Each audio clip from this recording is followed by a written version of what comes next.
So as cars come out from year to year, of course I'm driving the 2020 Chevy Traverse right now.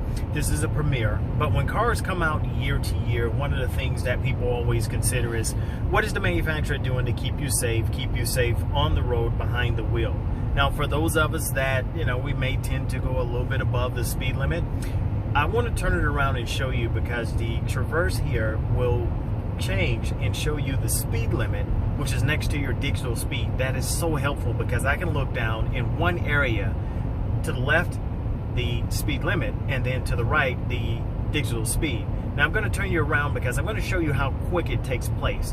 If you're following your speed guide here, which is your speed limit, if you're following that exactly, it's basically simultaneously as you're going by the sign that it actually changes. So let's turn you around so you can see how fast this actually operates and engages itself. But at the same time, you can see exactly where it's located. So when you are driving, especially at a distance, to make sure that you don't break the law and get those costly speeding tickets. As you can see behind the wheel, I'm doing 59. The speed limit in this particular area on this street is 45. So we're coasting along. It's going to go back up to 55. I'm actually out in Jefferson County, or should be leaving Jefferson County, North Carolina, making my way to Myrtle Beach. So I'm going to zoom you out so you can see the road here. Coming up on a stop sign. The good thing about that is that lets you know that I'm definitely going to be rolling into some speed limits here. So bottom left-hand corner of the screen, you can see my digital speed. You can also see the speed limit.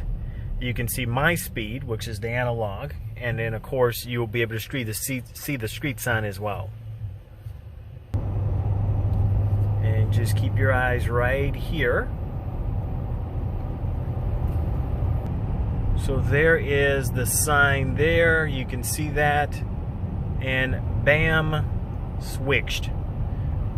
So it happens pretty quick, but that's the manufacturer's way of there again, just make sure everybody abides by the law as much as possible. Just going to go ahead and set my cruise here so I can get to where I'm going quite fast.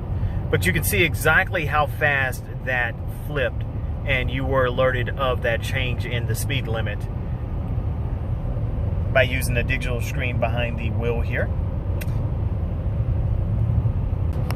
So we've just rolled into Darlington, South Carolina. Got the speedway coming up here on the right. And I bring you back up right here simply so you can see the speedway, but at the same time I know we're going to have a couple of speed adjustments coming up.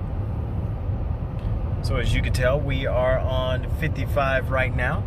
We have a 45 coming up here, bottom left hand of the screen. Keep your eyes there and you can see the sign coming past. Right now here at the entrance, there's 45 and the flip to 45. So there's the 35. 35. So it did pick it up that time. Of course, it instantly knows the speed limit of this road without the sign. You see it automatically flip to 45 without going past the sign. So that's our first sign showing 45 there. But it had already flipped as soon as we turned onto the road. So there's another 45, but we're going to continue to go through the green light. So I think we're going to be all 45s. Hopefully you have enjoyed this. Hopefully this has been quite helpful to you. Of course, if you are looking at a Chevy Traverse, this gives you the opportunity of knowing the exact speed you're traveling at all times simply by using your display behind the steering wheel here for your digital speed and also your speed limit. Take time to enjoy your Chevy and come back, tune back in. I'll bring you a couple other videos which I hope will be helpful as well.